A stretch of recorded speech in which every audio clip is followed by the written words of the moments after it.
1,300 flights will be directly affected, which could trigger chaos for air carriers around the world.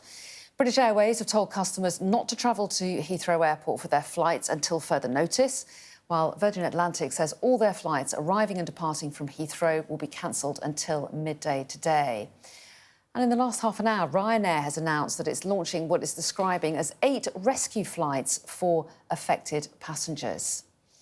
So, our correspondent Sadia Chowdhury joins us now from Heathrow. And Sadia, the good news is that the fire at this electrical substation is under control, but still a huge amount of impact that it's had on passengers and residents. Yeah, inevitably it will have an impact for at least several hours. Even if that fire is under control, there is still a significant amount of work to do before an airport the size of Heathrow Airport can be back up and running. You'd imagine they'd want to do a lot of testing to try and figure out what the full impact of that power outage was. But if you're a passenger, all advice is to not travel to the airport. In fact, it would actually be the worst place for you to be if you're a passenger, because you wouldn't be able to do things like charge your phone, buy a coffee, use the bathrooms, for example. An airport of this size relies heavily on power, and this morning when I arrived, a lot of the roads around Heathrow were completely dark. The traffic lights weren't working, the road lamps weren't working.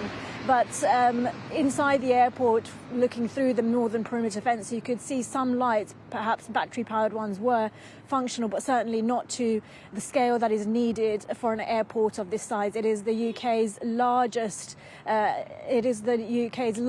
Airport, and one of the busiest international airports in the world. And we understand that a lot of the airport was without power, and of course that is due to that fire.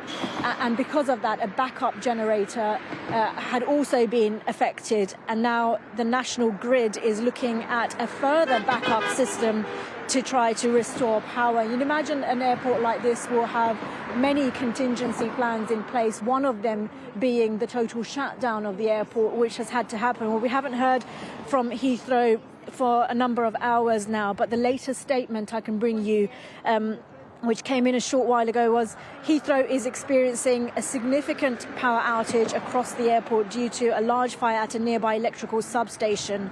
Whilst fire crews are responding to the incident, we do not have any clarity on when power may be reliably restored.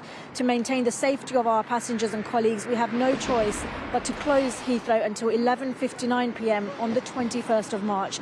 We expect significant disruption over the coming days, and passengers should not travel to the airport under any circumstances until the airport reopens. So there you go, they're talking about power needing to be reliably restored before the airport can reopen. So no indication of when that will be, although they have said it will remain closed until midnight. In the meantime, flights are being redirected and cancelled. So we know flights are being redirected to other airports across the UK, including Birmingham and Gatwick Airport, which said that it is aware of the closure at Heathrow and operating normally, although it is, I guess, expecting to get much busier there.